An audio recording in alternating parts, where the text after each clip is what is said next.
बिस्मिल्लाहिर्रहमानिर्रहीम अस्सलाम वालेकुम डियर स्टूडेंट्स। आज का हमारा लेक्चर एक्सरसाइज 5.5 मैथ क्लास 10 के मतलब है। इसी एक्सरसाइज का क्वेश्चन नंबर 3 हमारे पास है। इसको पढ़ते हैं और समझते हैं। ये क्वेश्चन अगर मैंने क्वेश्चन नंबर 1 में इसी एक्सरसाइज के आपको समझा दिया था कि अगर आपने किसी भी सेट के एलिमेंट्स फाइंड आउट करने हैं तो वो हम कैसे करेंगे। यहाँ पर फिर से सीखेंगे, सवाल पढ़ते हैं और समझते हैं।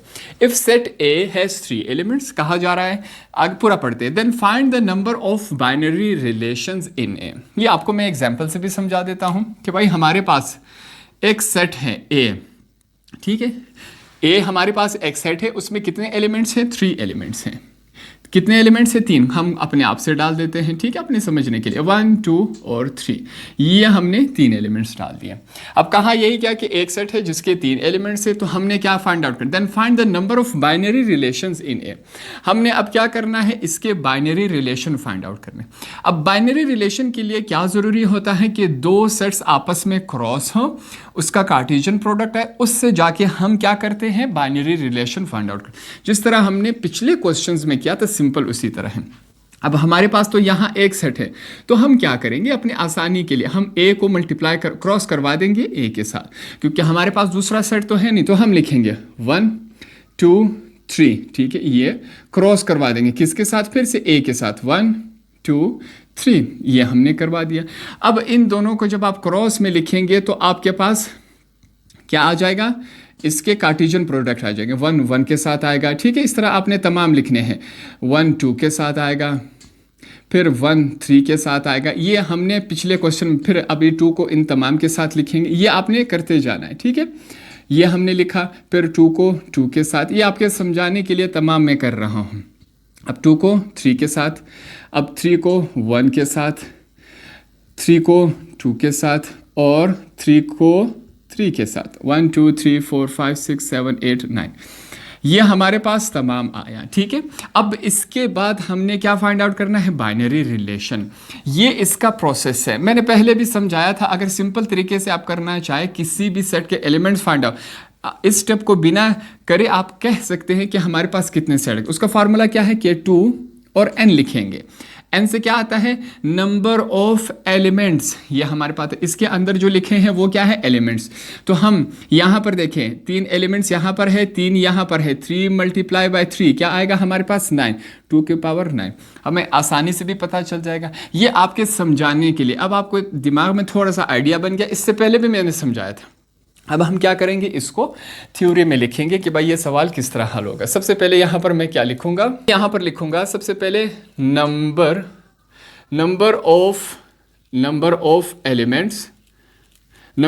एलिमेंट्स इन सेट ए। अब ए में हमारे पास देखिए, नंबर ऑफ एलिमेंट्स को हम किस चीज़ से जाहिर करते हैं, n से। तो मैं यहाँ पर n लिख लिया हूँ, ठीक है। नंबर ऑफ सेट कितने हैं हमारे पास, 3, यहाँ पर मैंने लिखा। आगे चलते हैं। अब यहां पर मैं क्या लिखूंगा, number of ordered pair in set A multiply by A. ये जब a मल्टीप्लाई बाय ए हमने किया था, तो हमारे पास ऑर्डर्ड पेयर कितने हैं, यहां पर देखिए। हम क्या लिखेंगे, a नंबर ऑफ एलिमेंट्स को हम किस चीज से जाहिर करते हैं, n multiply by n। 2n क्यों आए, क्योंकि 2 a थे, तो दोनों के अलग अलग एलिमेंट्स थे। अब a में कितने एलिमेंट्स है, 3। दूसरे a में कितने एलिमेंट्स है, 3। ये हमने लिख दिया, ठीक है। ये जरा मैं मिटा देता हूं, ठीक है। हमारे पास 3 3 जार कितना होता है, 9। फिर से समझे, हमने जब ऑर्डर्ड पेयर निकालना हो तो हमारे पास क्या होगा, a मल्टीप्लाई बाय a होगा। ये n मल्टीप्लाई बाय n कहाँ से आया, नंबर ऑफ एलिमेंट्स। तो a की भी नंबर ऑफ एलिमेंट्स, दूसरे a की भी नंबर ऑफ एलिमेंट्स। इस तरह से हमारे पास 2n आए।